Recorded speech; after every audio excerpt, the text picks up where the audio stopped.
Assalamualaikum warahmatullahi wabarakatuh. Perkenalkan, nama saya Reski Nurul Putri, NIM A01200013, Prodi Agribisnis dari kelas C 2020. Di sini, kelompok saya itu kelompok 2 akan menjelaskan mengenai alat pengukur angin atau anemometer. Sejarah anemometer atau alat pengukur angin. Kata anemometer berasal dari bahasa Yunani, yaitu anemos yang berarti angin dan meter yang berarti pengukur atau alat ukur. Anemometer adalah alat yang digunakan untuk mengukur arah angin dan kecepatan angin. Pada abad ke-15, sekitar tahun 1450, arsitek seni Italia Leon Battista Alberti menemukan anemometer mekanik pertama yang terdiri dari piringan yang diletakkan tegak lurus terhadap angin yang akan berputar oleh karena ada kekuatan angin dengan sudut kemiringan cakram gayanya menunjukkan kekuatan dari anemometer itu sendiri. Sekitar tahun 1664, jenis anemometer yang sama kemudian ditemukan kembali oleh seorang ilmuwan dari Inggris yang bernama Robert Hooke. Ia menciptakan alat serupa namun dengan melakukan perubahan sehingga menciptakan anemometer terbaru. Robert Hooke sering dianggap keliru sebagai penemu anemometer pertama. Padahal, di saat yang sama, bangsa Maya juga membangun menara angin atau anemometer. Di tahun 1708, seorang filsuf dari Jerman, Christian Wolff, atau yang lebih dikenal dengan nama Wolfius, melakukan perubahan kembali anemometer yang sudah ada sehingga dapat mengukur kecepatan angin yang kencang. Anemometer terus mengalami perubahan hingga pada tahun 1846, seorang peneliti dari Irlandia, Dr. John Thomas Romney Robinson dari Armagh Observatory menemukan sebuah cup setengah bola atau anemometer cup hemispherical yang dipasang pada anemometer yang kita kenal hingga saat ini. Desainnya menggunakan 4 cangkir hemisferis. Cangkir kemudian diputar secara horizontal dengan angin dan kombinasi roda mencatat jumlah putaran dalam waktu tertentu. Desain ini lebih sederhana serta cukup akurat saat dibaca, yang menjadikan kelebihan dari anemometer cup hemispherical. Abad ke-20 atau pada tahun 1926, ahli meteorologi Kanada John Patterson mengembangkan anemometer 3 cangkir. Kemudian diperbarui pada tahun 1935 yang dirancang oleh M.G. Briford dan U.T. Joyner menjadi lebih akurat saat mencatat kecepatan angin yang berhembus serta mengurangi persentase error yang terjadi. Pada tahun 1991, Derek Weston menambahkan kemampuan untuk mengukur arah angin.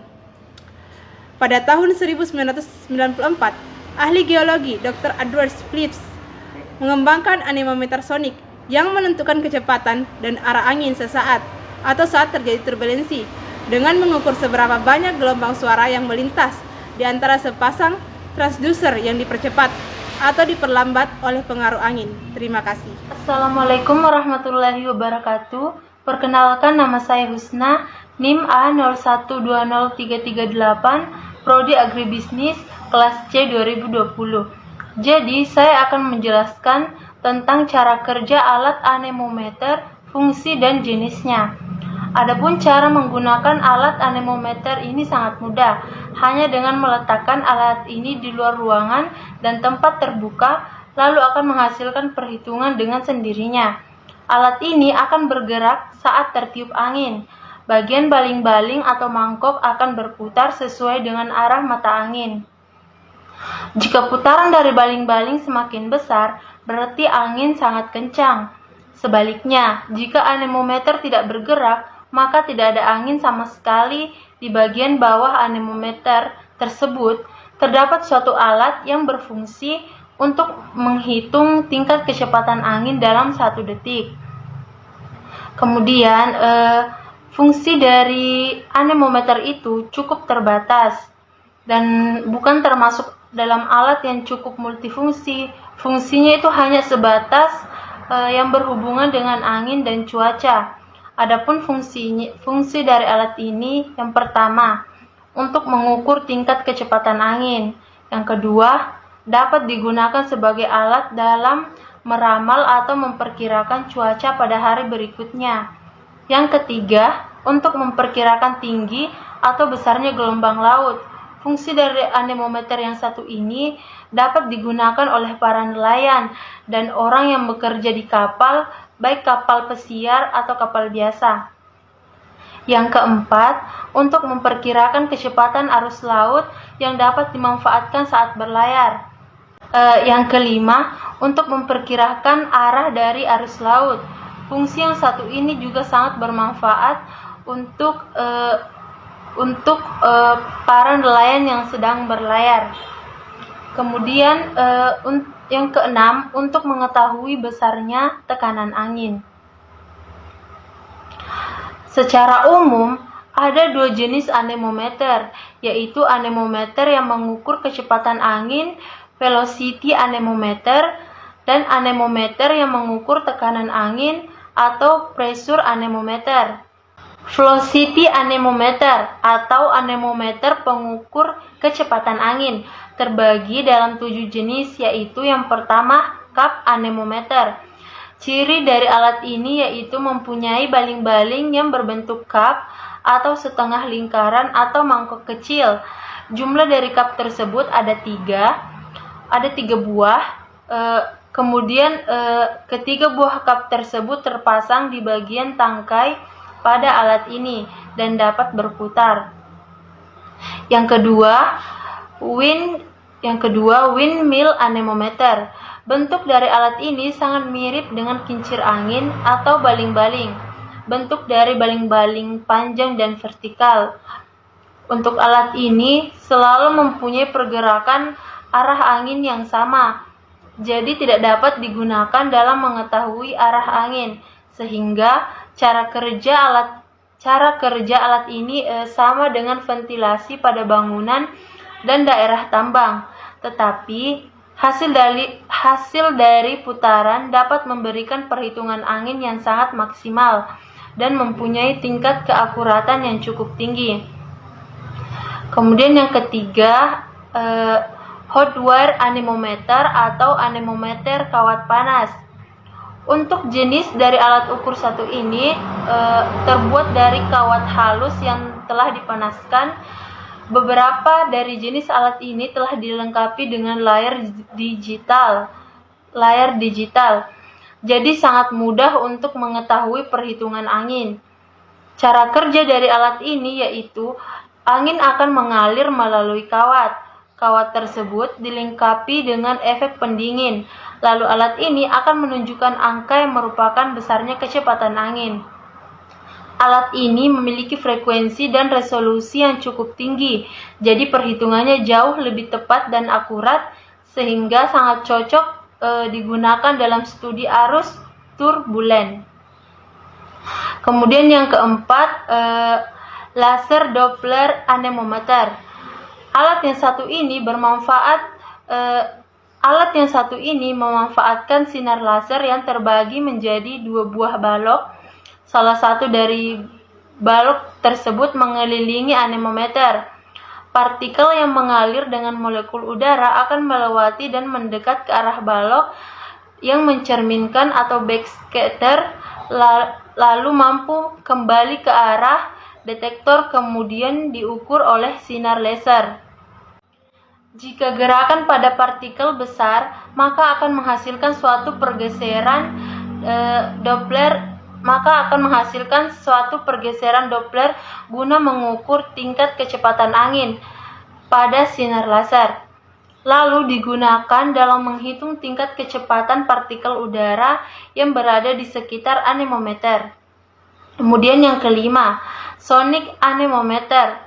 Alat ini dilengkapi dengan gelombang ultrasonik yang akan mengukur kecepatan angin. Pengukuran dari kecepatan angin diatur dalam jam terbang akan sonic pulse atau tekanan ultrasonik di antara pasangan transducer.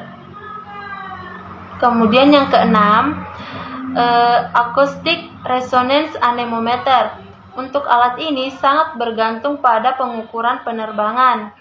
Lalu dilengkapi dengan sensor resonansi akustik. Yang ketujuh, Pingpong ball anemometers. Alat ini memanfaatkan bola pingpong yang diletakkan pada sebuah string. Cara kerjanya yaitu angin yang bertiup akan menggerakkan bola pingpong, lalu gerakan tersebut akan dihitung sesuai dengan putaran bola.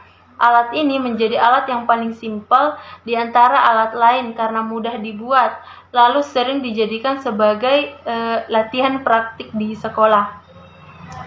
Kemudian kita masuk ke pressure anemometer atau anemometer pengukur tekanan angin. Jenis dari pressure anemometer terdiri dari dua, yaitu plate anemometer dan tube anemometer. Plate anemometer, alat ini hanya berbentuk piringan datar untuk menghasilkan pengukuran yang tepat. Alat ini sebaiknya diletakkan di atas ketinggian. Yang kedua, tube anemometer. Alat ini terdiri dari kaca tabung dengan bentuk U. Di dalam tabung tersebut cairan manometer sebagai pengukur tekanan. Salah satu ujung tabung berbentuk melengkung dengan arah horizontal untuk menghadapi angin. Ujung lainnya berbentuk sejajar dan tegak lurus. Cara kerja dari alat ini yaitu angin yang bertiup ke dalam ujung yang melengkung sehingga membuat peningkatan pada ujung tabung lainnya. Jadi menjadikan indikasi kecepatan angin. Baik, sekian dari saya Dan terima kasih. Assalamualaikum warahmatullahi wabarakatuh. Perkenalkan, nama saya Mirwan, NIM A020343. Baik, di sini saya akan melanjutkan materi sebelumnya dan akan menjelaskan tentang kelebihan dan kekurangan anemometer. Terdapat dua jenis anemometer, yaitu anemometer analog dan digital. Yang pertama yang bakal saya bahas yaitu anemometer analog. Pada awalnya, pengukuran kecepatan angin menggunakan sistem analog atau manual. Meski sudah terdapat anemometer digital, anemometer analog masih digunakan. Sistem anemometer analog ini memiliki kelebihan dan kekurangan. Kelebihan anemometer analog. Yang pertama, anemometer analog dapat menerima angin dari arah manapun. Yang kedua, analog dapat dipasang pada ketinggian yang bervariasi, mulai dari 1 sampai 10 meter. Yang ketiga, dengan menggunakan anemometer analog, Anda dapat mengetahui kecepatan angin per harinya. Adapun kekurangan anemometer analog. Yang pertama, jika dipasang pada ketinggian mencapai 10 meter, maka untuk menghindari kerusakan anemometer harus dilengkapi dengan anti petir. Yang kedua, anemometer analog harus dipasang secara terpisah, tidak boleh dekat dengan alat-alat atau benda yang dapat jadi penghalang. Yang ketiga, sebelum memasang harus dilakukan perhitungan terlebih dahulu agar hasil yang didapat maksimal. Yang kedua, yang bakal saya jelaskan yaitu anemometer digital. Anemometer digital memiliki ukuran yang kecil, mudah untuk dibawa kemana saja serta dilengkapi dengan layar display untuk menampilkan hasil pengukuran. Cara penggunaan anemometer digital sangat mudah. Terdapat 3 skala pengukuran menggunakan anemometer digital, yaitu kilometer per jam, meter per detik, dan nor. Adapun kelebihan dan kekurangan anemometer digital. Kelebihan yang pertama, mudah untuk dibawa. Yang kedua, hasil pengukuran mudah untuk diamati. Yang ketiga, cocok digunakan untuk pengukuran sesaat. Yang keempat, dilengkapi dengan skala before. Adapun kekurangan anemometer digital, yang pertama, penggunaannya terbatas untuk mengukur kecepatan angin saja. Yang kedua, hanya mampu mengukur kecepatan angin sesaat. Sekian materi yang sempat kami bawakan. Saya akhiri dengan ucapan Assalamualaikum warahmatullahi wabarakatuh.